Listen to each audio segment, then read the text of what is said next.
ونتوكل عليه ونعوذ بالله من شرور أنفسنا ومن سيئات أعمالنا من يهده الله فلا مضل له ومن يضلله فلا هادي له وأشهد أن لا إله إلا الله وحده لا شريك له وأشهد أن سيدنا وسندنا وشفيعنا ومولانا محمدا عبده ورسوله صلى الله تعالى عليه وعلى آله وأصحابه وبارك وسلم تسليما كثيرا كثيرا أما بعد فأعوذ بالله من الشيطان الرجيم بسم الله الرحمن الرحيم ولو أن أهل القرى آمنوا واتقوا لفتحنا عليهم بركات من السماء والأرض ولكن كذبوا فأخذناهم بما كانوا يكسبون وقال الله تعالى وما أصابكم من مصيبة فبما كسبت أيديكم ويعفو عن كثير وقال الله تعالى ومن أعرض عن ذكري فإن له معيشة ضنكا ونحشره يوم القيامة أعمى آمنت بالله صدق الله مولانا العظيم وصدق رسوله النبي الكريم ونحن على ذلك لمن الشاهدين والشاكرين والحمد لله رب العالمين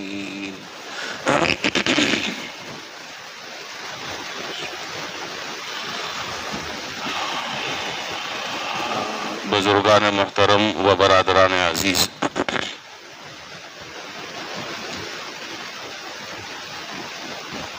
گزشتہ جمعے بھی اس پہلو کی طرف آپ کی توجہ مبذول کرائی تھی اور اس سلسلے میں چند ضروری گزارشات عرض کی تھی کہ اس وقت ہر طبقے کا ہر فرد پریشانی میں، آئے دن آنے والی نئی نئی مشکلات کا وہ شکار ہوتا چلا جا رہا ہے،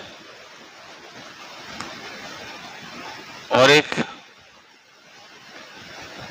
پرسکون زندگی کا خواب یہ صرف ایک خواب کی حد تک کے رہ گیا ہے، اور عملی طور پر ہم جس زندگی سے گزر رہے ہیں وہ زندگی عذاب کا ایک نمونہ ہے۔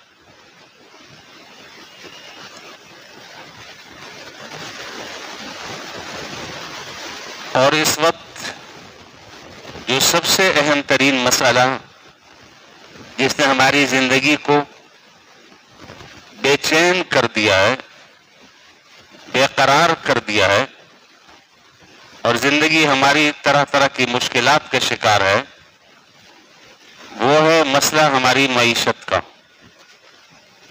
جس نے اچھے خاصے لوگوں کو ہلا دیا ہے۔ عام طبقہ اور درمیانی طبقے کی میں بات نہیں کر رہا، وہ تو پس چکا ہے، میں ہائی فائی طبقے کی میں بات کر رہا ہوں کہ وہ بھی اب سوچنے پر مجبور ہو گئے ہیں کہ یہ کیا ہو رہا ہے، اس کا حل کیا ہے۔ اس تناظر میں ہر آدمی مختلف اسباب کا جائزہ لے رہا ہے، مختلف حالات پر تبصرہ کر رہا ہے، اس کی وجوہات تلاش کرنے کی کوشش کر رہا ہے، اور ظاہری اسباب تک کے ہر آدمی تگدو میں اور دوڑ دھوپ میں لگا ہوا ہے۔ لیکن یہ ایک حقیقت ہے، اور اس حقیقت کا انکار نہیں کیا جا سکتا کہ ان تمام کے تمام معروضی حالات کے کچھ ظاہری اسباب ہیں اور کچھ اس کے نظر نہ آنے والے اسباب ہیں، جن کو روحانی اسباب آپ کہہ لیں، جن کو آپ باطنی اسباب کہہ لیں، جو بھی آپ تعبیر کرنا چاہیں وہ تعبیر کر سکتے ہیں. کچھ اس کے ظاہری اسباب ہیں جو ماہرین معیشت بتلا رہے ہیں اور جس پر ہم اور آپ دن رات تبصرہ اور تجزیہ کرتے رہتے ہیں، جو خبریں اخبارات کے ذریعے اور مختلف سوشل میڈیا کے ذریعے ہم تک پہنچتی ہیں، اس پر ہم تبصرہ کرتے ہیں. لیکن اس کے کچھ وہ اسباب بھی ہیں کہ جن کی نشاندہی آج سے 1400 سال پہلے جناب نبی کریم صلی اللہ علیہ وسلم نے کی تھی، اور ہماری نظر میں ظاہری تجزیہ نگاروں کے تجزیے غلط ہو سکتے ہیں، مبصرین کے تبصرے غلط ہو سکتے ہیں، لیکن جناب نبی کریم صلی اللہ علیہ وسلم نے جن چیزوں کی نشاندہی فرمائی وہ غلط نہیں ہو سکتی. وہ تیر بہدف باتیں ہیں، اور جو آپ نے اس سلسلے میں ارشادات فرمائے، زمین اور آسمان کا نظام بدلا جا سکتا ہے، وہ بدل سکتا ہے، لیکن حضور اکرم صلی اللہ علیہ وسلم کی فرمائی کی بات غلط نہیں ہو سکتی. یہ ایک مومن ہونے کا تقاضا ہمارا ایمان ہے اور ہمارا اس پر یقین ہے. تو ظاہری اسباب پر تو بہت کچھ بات ہو چکی اور آپ مجھ سے زیادہ اس سلسلے میں بہتر جانتے بھی ہیں، سمجھتے بھی ہیں. ظاہری اسباب ہر انسان اختیار کر بھی رہا ہے، اور اس کرب اور بے چینی کی زندگی سے نکل کر سکون کی زندگی کی طرف وہ سفر کرنا چاہتا ہے، اور اس راستے کا وہ متلاشی ہے، لیکن حاصل کچھ بھی نہیں. ہر آنے والا دن پچھلے دن کے مقابلے میں سخت ہوتا ہے، اور اس میں نت نئی طرح طرح کی مختلف آزمائشیں ہمارے اوپر سر پر مسلط ہیں اور سر پر سوار ہیں. تو روحانی اس سلسلے میں کیا اس کے اسباب ہیں، کون سے ایسے کام ہیں جن کے کرنے سے یہ حالات بدل جائیں گے، ان چیزوں کی نشاندہی جناب نبی کریم صلی اللہ علیہ وسلم نے فرمائی ہے. آج کی جو میری گفتگو ہے وہ اسی سے متعلق ہے. سب سے پہلی چیز جو قرآن کریم ہمیں بتلا رہا ہے، اور قرآن کریم کی وہ آیت میں نے بھی خطبے میں بھی پڑھی ہے، اس آیت میں اللہ تعالیٰ واضح طور پر یہ بات ارشاد فرما رہے ہیں، وَلَوْ أَنَّ أَهْلَ الْقُرَىٰ آمَنُوا وَاتَّقَوْا لَفَتَحْنَا عَلَيْهِمْ بَرَكَاتٍ مِّنَ السَّمَاءِ وَالْأَرْضِ. اللہ تعالیٰ نے کسی بستی والوں کا حال ذکر فرمایا اور فرمایا کہ اگر وہ ایمان لے کر آ جاتے اور وہ تقوی کی زندگی اگر اختیار کر لیتے تو ہم آسمان اور زمین کے برکت کے دروازے ان پر کھول دیتے. تو معلوم یہ ہوا کہ حالات بدل سکتے ہیں، حالات بدل سکتے ہیں، پرسکون زندگی نصیب ہو سکتی ہے، اطمینان اور چین اور سکھ والی سانس ہم لے سکتے ہیں. اس کے لیے سب سے پہلی شرط یہ ہے کہ انسان تقوی والی زندگی اختیار کرے، تقوی والی زندگی اختیار کرے. جب تک کہ تقوی والی زندگی اختیار نہیں کرے گا حالات نہیں سدھر سکتے. اور اس تقوی والی زندگی اختیار کرنے پر اللہ رب العالمین آسمان اور زمین کے دروازے برکت کے کھول دیں گے. یہ اللہ تعالیٰ کا وعدہ ہے. جو وعدہ اللہ تعالیٰ نے قرآن کریم میں کیا ہے، آپ یہ بات جانتے اور سمجھتے ہیں کہ قیامت تک کے آنے والے انسانوں کے لیے اگر وہ اس پر عمل کریں، یہ کسی خاص قوم کے لیے، یہ کسی خاص بستی کے لیے، یا یہ کسی خاص طبقے کے لیے یہ نہیں ہے. جو بھی اس نسخے پر عمل کرے گا وہ اس کا فائدہ اور اس کی برکات سے مستفید ہو سکتا ہے. تو سب سے پہلی بات یہاں قرآن کریم کی اس آیت میں یہ بیان فرمائی کہ اگر تم یہ چاہتے ہو کہ اللہ تعالیٰ تمہارے اوپر فراخی اور وسعت کے دروازے کھول دیں، برکت کے دروازے کھول دیں، تو اپنی زندگی میں تقوی لانا ہوگا. دو ٹوک بات ہے. یہ کوئی مسئلہ ایسا نہیں ہے کہ سمجھ میں نہ آئے، یہ اس کی تشریح کرنی پڑے یا بہت زیادہ گہرائی میں جانا پڑے، اس کی ڈیٹیل میں جانا پڑے، کچھ بھی نہیں ہے. سیدھی سادی سی سمپل سی بات ہے کہ اللہ کے جو احکامات ہیں ان احکامات کے مطابق زندگی گزارنا، اور جناب نبی کریم صلی اللہ علیہ وسلم کا جو مبارک طریقہ ہے اس مبارک طریقے پر اپنی زندگی کو ڈھالنا، یہ ہے تقویٰ. یہ کوئی ایسی چیز نہیں ہے کہ جو ایک عنقہ ہے جس کو آدمی حاصل نہیں کر سکتا اور آپ یہ کہہ کر فارغ ہو جائیں اور آپ بری ذمہ ہو جائیں کہ نہیں جی یہ تو بڑے لوگوں کا کام ہے، ہم گناہگار کہاں. اللہ تعالیٰ نے قرآن کریم میں کوئی حکم ایسا نہیں دیا جو ہماری بس اور استطاعت میں نہ ہو. کوئی ایک ایسا حکم نہیں دیا جس کو اختیار کرنا ہماری قدرت سے خارج ہو، جس پر ہم عمل نہ کر سکتے ہوں. اس لیے کہ پھر تو تکلیف ما لا یطاق لازم آئے گا. تکلیف ما لا یطاق جائز نہیں ہے. تو تقوی اپنی زندگی میں لانا پڑے گا. اور قرآن کریم میں متعدد جگہوں پر اس مضمون کو اللہ تعالیٰ نے بیان کیا ہے. ایک تو آیت یہی ہے جو میں نے ابھی آپ کے سامنے پڑھی 9 پارے کی، اور دوسری جگہ پر ارشاد فرمایا وَمَن يَتَّقِ اللَّهَ يَجْعَل لَّهُ مَخْرَجًا وَيَرْزُقْهُ مِنْ حَيْثُ لَا يَحْتَسِبُ. جو آدمی اللہ تعالیٰ سے ڈر کر زندگی گزارے گا، حلال کو حلال سمجھے گا، حرام کو حرام سمجھے گا، جائز کو جائز سمجھے گا، ناجائز کو ناجائز سمجھے گا، صحیح اور غلط کے اندر امتیاز کرے گا، حق اور باطل کے درمیان فرق کرے گا، فرمایا کہ ہم اس کے لیے نکلنے کا راستہ بنا دیں گے. وَيَرْزُقْهُ مِنْ حَيْثُ لَا يَحْتَسِبُ. اور ہم اس کو ایسی جگہ سے رزق عطا فرمائیں گے، ایسی جگہ سے رزق عطا فرمائیں گے جہاں سے اس کا غم و گمان بھی نہیں ہوگا، ذہن بھی کام نہیں کرے گا، اللہ تعالیٰ وہاں سے راستہ نکال دیں گے. یہ ساری باتیں اور ساری آیتیں ہم پڑھتے پڑھاتے رہتے ہیں، یہ کوئی نئی بات نہیں ہے، آپ مجھ سے زیادہ جانتے ہیں. لیکن مسئلہ اس پر یقین کرنے کا، مسئلہ اس پر عمل کرنے کا ہے. اللہ تعالیٰ سے دوستی کر لیں، اللہ تعالیٰ سے تقوی اختیار کر لیں، اللہ کی مان کر زندگی گزاریں، بغاوت والی زندگی سے توبہ کر لیں، دیکھیں کیسے رزق کی بارش ہوتی ہے. لیکن ہم اصل میں یہ کام کرنا نہیں چاہتے. معذرت کے ساتھ ہم یہ چاہتے ہیں کہ جو اللہ تللے چل رہے ہیں، جس آدمی نے جس زندگی کو، جس طریقے زندگی کو اختیار کیا ہوا ہے، اس کو وہ چھوڑنا نہ پڑے. اور آسمان سے اور زمین سے اللہ تعالیٰ خزانوں کا منہ کھول دیں اور برکت کے دروازے کھل جائیں، یہ خیال استو محال استو جنو، یہ نہیں ہو سکتا. بالکل صاف صاف سیدھی سی بات ہے. ہم اپنے اس طریقے زندگی کو نہیں بدلنا چاہتے، اپنے معمولات میں کوئی چینجنگ نہیں کرنا چاہتے، اپنے حالات میں کسی سدھار کی طرف نہیں جانا چاہتے، اور چاہتے کہ حالات بدل جائیں. یہ نہیں ہو سکتا. روتے رہیں گے، چیختے رہیں گے، چلاتے رہیں گے،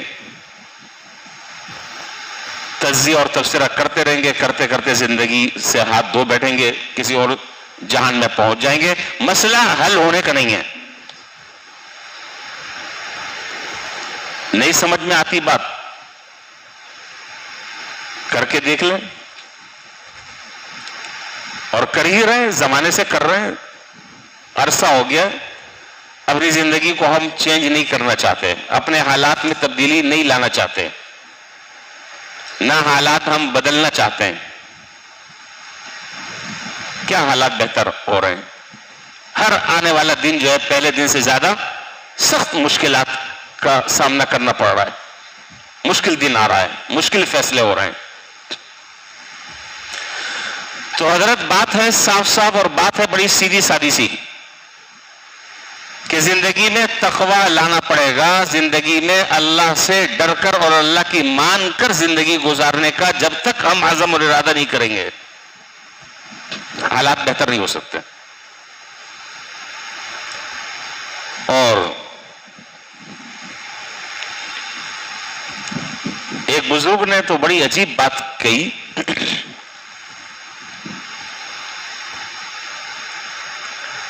انہوں نے فرمایا کہ ہم مہنگائی کا اتنا رونا رو رہے ہیں، اتنا رونا رو رہے ہیں، یقیناً بات قابل تشویش ہے، بات ہے بے چینی کی، بات ہے فکر کی. جس نے اچھے خاصے لوگوں کو ہلا دیا ہے. مہنگائی ہے، اس میں کوئی شبہ نہیں ہے، لیکن فرمایا کہ ایسا ہمیں لگتا ہے، ایسا لگتا ہے کہ الیاذ باللہ کہ اللہ تبارک و تعالی کے خزانے بھی شاید ختم ہو گئے، اللہ کے خزانے بھی خالی ہو گئے. ایسا نہیں ہے، اللہ کے خزانے میں تو کوئی کمی نہیں ہے. صرف مسئلہ اتنا سا ہے، حدیث قدسی ہے، اللہ تعالیٰ ارشاد فرماتے ہیں کہ یہ دیکھو، یہ جو بادشاہ ہے نا، یہ بادشاہ، میں ملک ہوں، انا الملک، میں بادشاہ ہوں، اور یہ جو میرے ظاہری طور پر جو بادشاہ دنیا کے بنائے، ان سب کے دل میرے قبضے قدرت اور اختیار میں ہیں. اگر تو تم میری اطاعت اور فرما برداری کے ساتھ زندگی گزارو گے، میں ان کے دل پلٹ دوں گا، ان کے حالات میں پھیر دوں گا، تمہارے حق میں جو بہتر فیصلے ہوں گے وہ فیصلے وہ کریں گے. اور اگر تم میری بغاوت والی زندگی اور سرکشی والی زندگی کو تم اختیار کرتے ہو اور مجھے ناراض کر کر زندگی گزارتے ہو، تو پھر میں تمہارے اوپر ظالم حکمرانوں کو مسلط کر دوں گا. آج کیا ہے؟ آج یہی ہے کہ جو ہمارے اوپر مسلط ہے، ہر آنے والا پہلے سے زیادہ سخت ہے، ہر آنے والا پہلے سے زیادہ سخت ہے اور سخت فیصلے کر رہا ہے، اور وہ کہہ رہا ہے کہ بھئی یہ کڑوی گولی تو آپ کو نگلنی ہوگی. اب آپ جس چیز سے بھی نگلیں، اس کے بغیر کام نہیں ہوگا. تو بات کیا ہے کہ اصل جو بادشاہ ہے اس کو ہم نے ناراض کر دیا ہے، اللہ تعالیٰ کو ہم نے ناراض کر دیا، اللہ کی ناراضگی ہم نے مول لے لی ہے. تو جب ناراضگی اللہ تعالیٰ کی ہم نے لے لی ہے، تو پھر فیصلے بھی اللہ تعالیٰ ایسے لوگوں کے ذریعے کرائیں گے کہ جن کے دل میں کوئی رحم اور کوئی نرم گوشہ وہ نہیں ہوں گے ہمارے بارے میں. اور دوسری یہ بات بالکل یقینی بات ہے، اس میں کوئی دو رائے نہیں، اچھے اعمال کا بھی اثر اور نتیجہ نکلتا ہے اور برے اعمال کا اور بد اعمال کا بھی نتیجہ نکلتا ہے. آپ اس حقیقت کا انکار نہیں کر سکتے. اچھے اعمال اختیار کریں گے، اس کے ثمرات بھی ظاہر ہوں گے. برے اعمال اور گناہ والی زندگی اختیار کریں گے، اس کے اپنے نتائج نکلیں گے. ہر ایک کا نتیجہ جو ہے وہ برحق ہے اور اس کا وہ نتیجہ نکلے گا. تو پہلی بات میں نے عرض کی کہ زندگی میں تقوی انسان اختیار کر لے، حالات بدل جائیں گے. میں نے مختصراً 2 قرآن کریم کی آیتیں اس پر آپ کے سامنے ذکر کر دی ہیں. دوسرا، ان حالات کو ختم کرنے کا جو روحانی سبب اور نظر نہ آنے والا سبب، جس کی نشاندہی جناب نبی کریم صلی اللہ علیہ وسلم نے فرمائی، وہ فرمایا کہ کثرت استغفار. کثرت استغفار.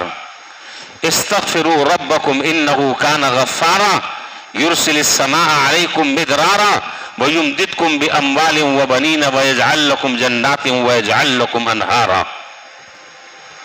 کثرت استغفار، اپنے گناہوں پر اللہ سے معافی مانگنا، اللہ کے سامنے رونا دھونا، خلوت میں تنہائی میں اپنے گناہوں کو یاد کر کر اللہ سے توبہ استغفار کرنا، کرتے رہنا. اللہ تعالیٰ یہ حالات بدل دیں گے اور اللہ تعالیٰ فراوانی پیدا فرما دیں گے اور اللہ تعالیٰ مال میں برکت عطا فرما دیں گے. استغفار کی کثرت، اور یہ قرآن کریم بیان کر رہا ہے. حضرت حسن بصری رحمۃ اللہ علیہ کی خدمت میں ایک صاحب آئے اور آ کر انہوں نے اپنا دکھڑا بیان کیا کہ حضرت قحط سالی ہو رہی ہے، بارشیں نہیں ہو رہی ہیں، دعا فرمائیں. انہوں نے فرمایا کہ کثرت سے استغفار کرو. ایک صاحب نے شکایت کی کہ جی مال کی بڑی کمی ہے، برکت نہیں ہے، ضرورتیں پوری نہیں ہو رہی، کوئی ایسا نسخہ؟ آپ نے ان صاحب سے بھی کہا کہ استغفار کرو. تیسرے صاحب آئے اور انہوں نے عرض کیا کہ حضرت اولاد نرینہ نہیں ہے، کوئی تعویذ، کوئی کوئی دم درود، کوئی وظیفہ، اولاد ہو جائے، ان سے بھی آپ نے یہ فرمایا کہ کثرت سے استغفار کو۔ ایک اور صاحب آئے، انہوں نے بھی اپنے پریشانی کا تذکرہ کیا، ان سے بھی یہی فرمایا کہ استغفار کرو۔ ایک صاحب بیٹھے ہوئے تھے، انہوں نے کہا کہ حضرت 4 آدمی آپ کے پاس آئے اور چاروں آدمیوں نے اپنا الگ الگ مسئلہ آپ کے سامنے بیان کیا، اور ان چاروں کو ایک ہی جواب آپ نے دیا ہے، بارش نہیں ہو رہی ہے، مال کی کمی کا سامنا ہے، اولاد نہیں ہو رہی ہے، وغیرہ وغیرہ، سب کو آپ نے ایک ہی مشورہ دیا ہے، اور وہ مشورہ یہ دیا ہے کہ استغفار کرو، کثرت سے استغفار کرو۔ 4 مسئلے الگ الگ ہیں، نسخہ ایک ہی ہے۔ تو حضرت حسن بصری رحمۃ اللہ علیہ نے قرآن کریم کی یہی آیت تلاوت کی جو میں نے ابھی آپ کے سامنے پڑھی، اور فرمایا کہ اللہ تعالیٰ یہ بات بیان کر رہے ہیں کہ استغفار کرنے کی برکت کیا ہوگی۔ استغفروا ربکم انہ کان غفارا یرسل السماء علیکم مدرارا ویمددکم باموال وبنین ویجعل لکم جنات ویجعل لکم انہارا۔ تم استغفار کرو گے، اللہ تعالیٰ مال میں بھی برکت دیں گے، اللہ تعالیٰ روزگار میں بھی برکت دیں گے، اور بارشیں بھی ہوں گی، اللہ تعالیٰ اولاد بھی عطا فرمائیں گے، اور جن پریشانیوں کو تمہیں سامنا کرنا پڑ رہا ہے اس استغفار کی برکت سے ہر چیز حل ہو جائے گی۔ یہ قرآن کہہ رہا ہے، کسی اور کی کہیں بھی بات نہیں ہے۔ تو استغفار 2 کام۔ تیسرا، اللہ تعالیٰ پر توکل، اللہ تعالیٰ پر بھروسہ، وہ آج ہمارے یہاں نہیں ہے، وہ آج ہمارے پاس نہیں ہے، ہم اس سے آج محروم ہیں توکل سے۔ ظاہری اسباب پر ہماری نظر ہے، اور اس بات کا یقین ہے کہ میری جیب میں پیسے ہوں گے تو میرا کام ہو جائے گا، اور اگر جیب میں پیسے نہیں ہوں گے تو میرا کام نہیں ہوگا، یقین ہے اس بات کا۔ لیکن اس مسبب الاسباب سے ہماری نظریں اٹھ گئی ہیں، مسبب الاسباب سے ہم نے اپنی نظریں ہٹا لی ہیں۔ ترمذی شریف کی روایت ہے، جناب نبی کریم صلی اللہ علیہ وسلم نے حضرات صحابہ سے ایک مرتبہ ارشاد فرمایا، لو انکم توکلون علی اللہ حق توکلی۔ حضور صلی اللہ علیہ وسلم کے میں حدیث نقل کر رہا ہوں، حوالہ بھی میں نے کتاب کا آپ کو دے دیا۔ لو انکم توکلون علی اللہ حق توکلی، دیکھو اگر تم اللہ تعالیٰ پر ایسا توکل و اعتماد کرو جیسا اس پر اعتماد کرنے کا حق ہے، تو پھر کیا ہوگا؟ پھر یہ ہوگا کہ اللہ تعالیٰ تمہیں اس طریقے سے روزی دیں گے جس طرح اللہ تعالیٰ پرندوں کو روزی دیتے ہیں۔ اللہ تعالیٰ تمہیں اس طریقے سے روزی دیں گے جس طرح اللہ تعالیٰ پرندوں کو روزی دیتے ہیں۔ کیسے پرندوں کو روزی دیتے ہیں؟ تغدو خماسا وتروح بطانا، جب وہ صبح کو نکلتے ہیں تو خالی پیٹ نکلتے ہیں، اور جب شام کو واپس اپنی اپنی جگہوں پر آتے ہیں تو ان کا پیٹ بھرا ہوا ہوتا ہے۔ ایسا ہے یا نہیں ہے؟ تو اس کا مطلب یہ ہوا کہ ہمارا تو اللہ معاف کرے، ہمارا تو توکل پرندوں سے بھی زیادہ ہم گئے گزرے ہیں۔ اس کا یہ معنی قطعاً نہیں ہے کہ آپ گھر پر ہاتھ پہ ہاتھ رکھ کر بیٹھ جائیں کوڑی بن کر، اس کا یہ مطلب نہیں ہے۔ اس کا یہ مطلب نہیں کہ ہاتھ پاؤں مت ہلائیں، قطعاً نہیں۔ ضرور اس اسباب اختیار کریں، اور اسباب اختیار کرنے کے ہم مکلف ہیں، ہمیں حکم دیا گیا ہے، لیکن ظاہری اسباب اختیار کر کر اصل بھروسہ اس مسبب الاسباب پر کرنا ہے جس کے خزانے لامحدود ہیں، جس کی قدرت لامحدود ہے، جس کی تدبیر لامحدود ہے، اس ذات پر بھروسہ کرنا ہے۔ آج اللہ پر ہم نے بھروسہ کرنا چھوڑ دیا۔ وہ کیا ہے؟ قرآن کریم کی آیت 3 پارے کی، اور واقعی وہ آیت اگر پڑھو تو ہر آدمی نظر آتا ہے اس آیت کے تناظر میں کہ ایسے ہی اس کے ساتھ معاملہ ہو رہا ہے۔ الشیطان یعیدکم الفقر یہ شیطان جو ہے نا وہ تمہیں فقر کا خوف دلاتا ہے، ڈراتا ہے. اللہ سے ہم نے مانگنی چھوڑ دیا، اللہ تعالیٰ کے سامنے رونا دھونا چھوڑ دیا، اللہ سے توبہ استغفار کرنا چھوڑ دیا. ظاہری اسباب تک کے تو بھاگ دوڑ لگی ہوئی ہے، کوشش کر رہے ہیں، محنت کر رہے ہیں، سب کام کر رہے ہیں، لیکن ایک کام جو ہے وہ نہیں کر رہے جو کرنا چاہیے. اور وہ کیا؟ اللہ کی طرف رجوع. اور یہ میں بات پتہ نہیں کب سے کرتے کرتے بوڑھا ہو رہا ہوں. یہ بات آج کی میں نہیں کر رہا، ہر مرتبہ کسی نہ کسی طریقے سے میں اس بات کو ذکر کرتا ہوں.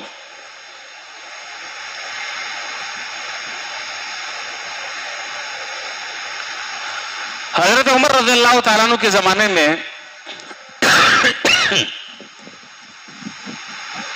مدینہ منورہ میں قحط پڑ گیا. قحط پڑ گیا. حضرت عمر رضی اللہ تعالیٰ عنہ نے مصر اور شام اور جو دیگر ممالک تھے قریب کے، ان کو خط لکھا کہ بھئی غلہ ولہ ہے تو یہاں پر بھیجو. توجہ آپ کی چاہیے، اہم بات کر رہا ہوں. مدینے میں قحط کا مسئلہ ہے تو غلہ ولہ اور جو اجناس ہیں وہ یہاں پر بھیجو تاکہ لوگوں کی ضرورتیں پوری ہوں.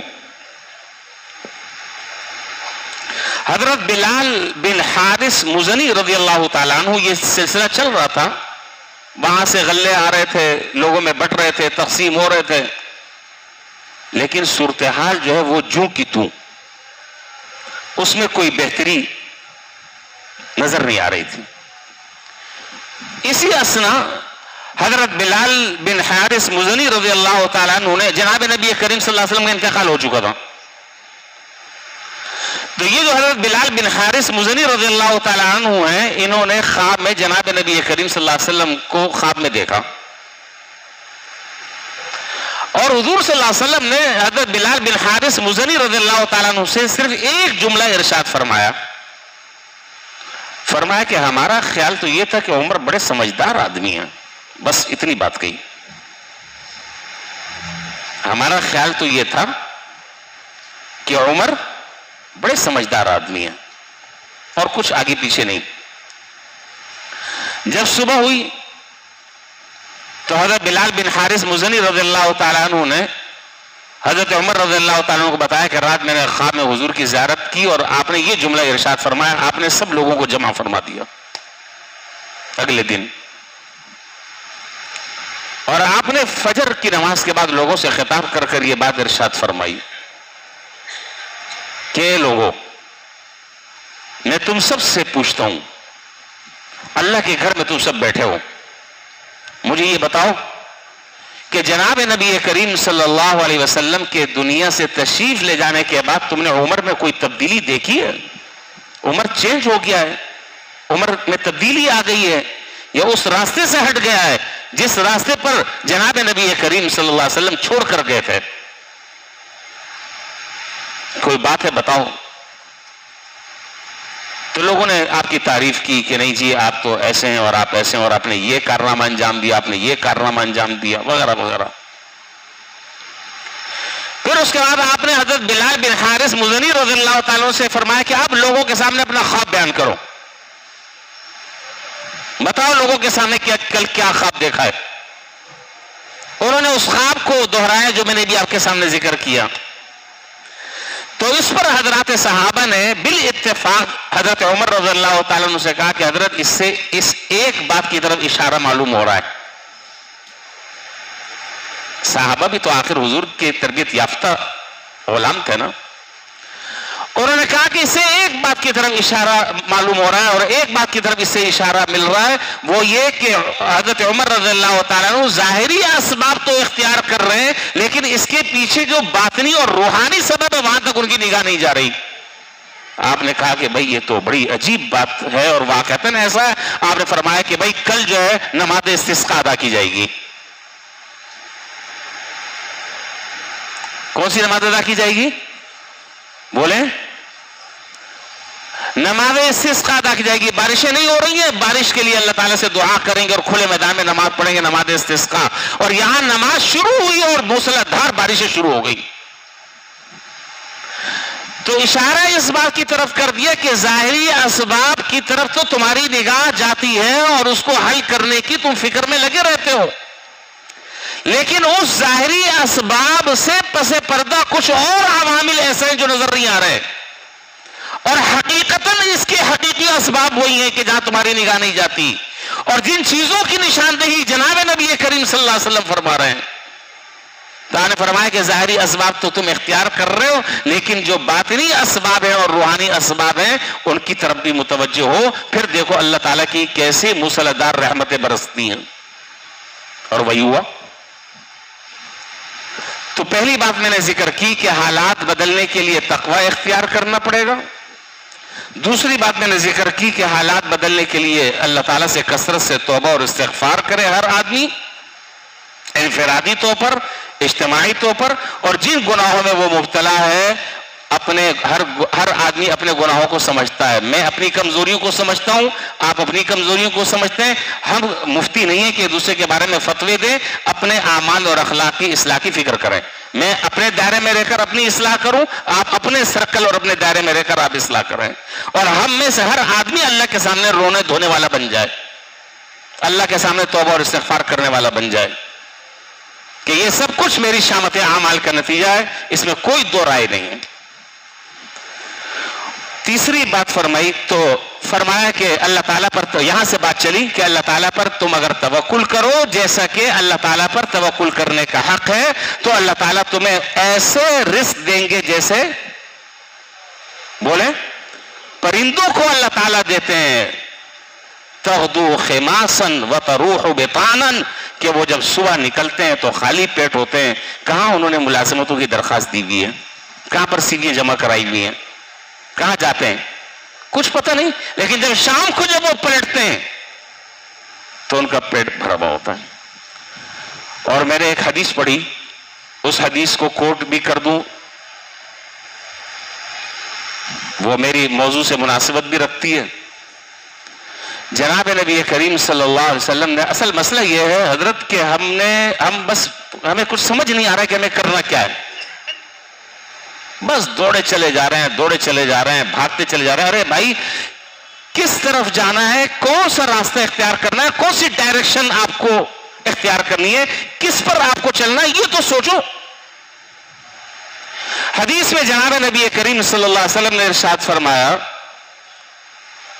کہ موت سے زیادہ، میرے جملے سن رہے ہیں، موت سے زیادہ تیزی سے انسان کی طرف رزق آتا ہے۔ موت بھی آتی ہے تیزی سے، رزق بھی آتا ہے تیزی سے، لیکن دونوں کی رفتار میں ہائی اسپیڈ کس کی ہے؟ رزق کی۔ اور پھر فرمایا کہ اگر اللہ تعالیٰ نے کسی شخص کا رزق اور اس کی روزی 7 سمندر نیچے پتھر کے اندر رکھی ہے تو وہ پتھر بھی آئے گا، وہ پتھر بھی پھٹے گا، اور اس میں اس کا جو رزق ہے وہ اس کو ملے گا۔ ہم کیوں اتنے زیادہ بے یقینی کا شکار ہیں، کیوں اتنے زیادہ بے چین ہیں؟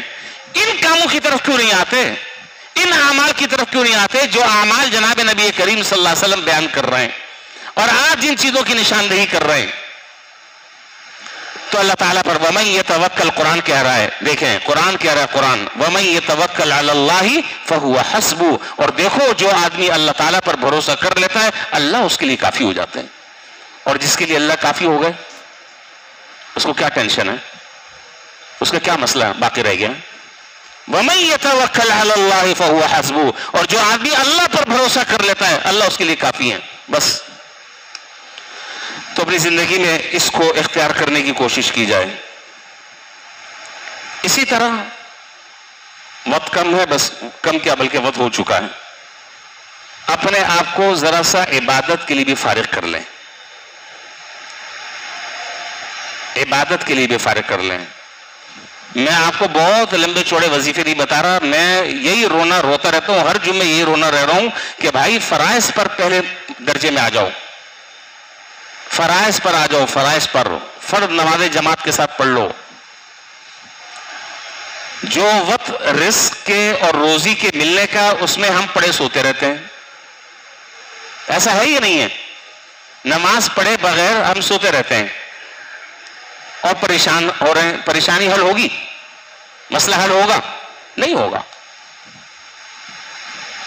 فرائض پر آئے، فرائض پر. اور حدیث میں ہے کہ جناب نبی کریم صلی اللہ علیہ وسلم نے فرمایا ہے کہ اگر کوئی شخص اللہ تعالیٰ کی عبادت کے لیے اپنے آپ کو فارغ کر لیتا ہے، اللہ تعالیٰ فرماتے ہیں کہ میں اس کی ساری ضرورتوں کا کفیل بن جاتا ہوں، میں اس کی ساری ضرورتوں کو پورا کرنے والا بن جاتا ہوں. ہم اس پر آ ہی نہیں رہے، اس پہ توجہ ہی نہیں ہے. پڑھ لی، نہیں پڑھی نہیں پڑھی. صبح کے وقت رزق تقسیم ہوتا ہے اور ہماری صبح کہاں ہوتی ہے؟ بستر پر ہوتی ہے. یہاں تک کہ حدیث میں فجر کی نماز کے بعد فجر کی نماز پڑھ کر سونے کی بھی ممانعت ہے. فجر کی نماز پڑھ کر سونے کی بھی ممانعت ہے، اس لیے کہ وہ وقت تقسیم رزق کا ہے. اور پھر جو آدمی سرے سے نماز ہی نہیں پڑھ رہا، 11 بجے اور 12 بجے اٹھ کر پڑھ بھی رہے ہیں تو قضا نماز پڑھ رہے ہیں، اس کی وہ برکت کہاں ہوگی جو جماعت کے ساتھ نماز پڑھنے میں. فجر کی نماز جماعت کے ساتھ پڑھنے کے بعد پھر آدمی مختلف اذکار میں مشغول رہے، دعاؤں میں مشغول رہے، قرآن کریم کی تلاوت میں مشغول رہے، اشراق پڑھ لے، سورج نکل جائے، پھر سونا ہے تو پھر سو جائے. خیر بہرحال یہ ایک لمبی بات ہے. اسی طریقے سے دعاؤں کا بھی اہتمام ہو، دعاؤں کا بھی اہتمام ہو، صدقے کا بھی اہتمام ہو، صدقہ خیرات کا بھی اہتمام ہو، اور بہت سارے اعمال. جناب نبی کریم صلی اللہ علیہ وسلم، میں ہر مرتبہ سوچتا ہوں کہ آج میں باتیں اپنی پوری کر لوں گا، لیکن بات پوری نہیں ہوتی اور وقت پورا ہو چکا ہوتا ہے. بہرحال آج کی جو بات کا خلاصہ ہے وہ یہ ہے کہ اپنی موجودہ جو زندگی ہے اس زندگی کو اور اس کے ڈائریکشن کو بدلنا ہوگا. اللہ تعالیٰ کی نصرت اور مدد پھر آئے گی، ورنہ اللہ کی نصرت اور مدد نہیں آئے گی. اللہ تعالیٰ ہم سب کو اپنے اعمال اور اخلاق کی اصلاح کی فکر کی توفیق عطا فرمائے، اور جن گناہوں میں اور ہم بدعمالیوں میں اللہ تعالیٰ میں اسے توبہ کرنے کی توفیق عطا فرمائے. وآخر دعوانا الحمدللہ رب العالمین.